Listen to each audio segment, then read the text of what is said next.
crisis underway in Venezuela. The country's cash now in danger of running out within the year. Its people becoming more desperate by the day, facing dire food shortages. Some are calling the situation there a failed socialist experiment.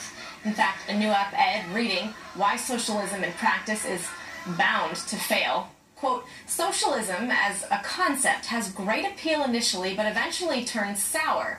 This is not because one economic class cares little for others. It's not because socialism is inherently evil and capitalism all good. It is simply human nature. People's need incentives to do the right things. Let's bring in Charles Payne, host of Making Money with Charles Payne.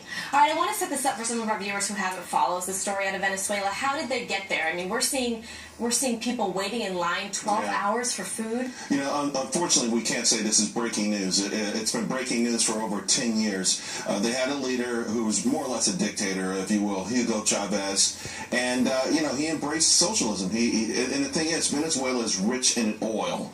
So at some points they were just awash in money. He made elaborate promises. They would share this wealth, not just with the people there, but with all of South America. They sparked a socialism revolution. In fact, all of these countries, so many countries in South America were saying, yeah, we like that. The idea of sharing prosperity. Now, of course, things went south a few times. And what really worried me, Elizabeth, is in 2010, there was a major hike. He hiked the pay of the military 40%, Chavez. And then a year ago, his predecessor, Maduro, raised it 45%. They've been buying weapons from Russia and China. And then what I'm seeing right now is, you know, we always hear about Margaret Thatcher saying the problem with socialism is sooner or later you run out of other people's money. That's the best case scenario. The worst case scenario could be bloodshed and violence. And I think we're on the precipice of that. Run out of other people's money. In this particular situation, oil prices plunging. Right. When we look at what's happening in Venezuela, why is there such an appeal to socialism, and then it turns out to have such a negative effect? Especially in the fact that we've been watching a Democratic Socialist on one of the party's ticket do alarmingly well. I mean, hundreds of thousands of people turned out for him.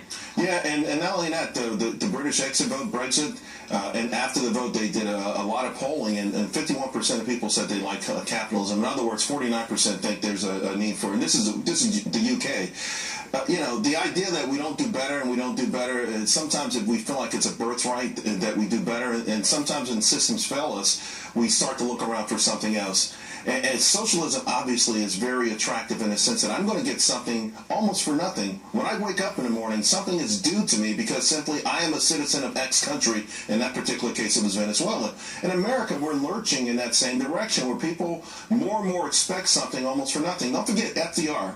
He promised us 4 freedoms. One of them that I always found controversial was the freedom from want. Why does capitalism work? Because when we want something, we go out and we make it happen.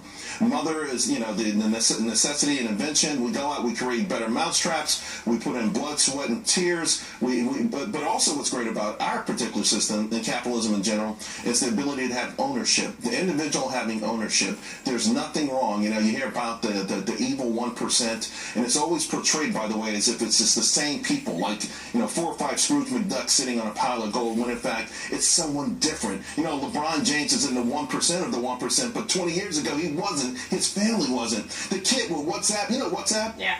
The kid grew up on welfare. He grew up on welfare. He's $100 billion in the bank right now. I celebrate that. That's why capitalism works. You can never get that in a socialistic society because there's no impetus to get up and make it happen. Okay, we only have about 30 seconds left, but I know you don't have a crystal ball, but how does this play out? You know what? It depends on the will of the Venezuelan people. Either they become more like serfs and more like the people in North Korea. Maybe they stand up and fight back. Now, there was a coup attempt against Chavez in 2002. It lasted 48 hours. I would love to see the people there make a stand. They're wonderful people. They're beautiful.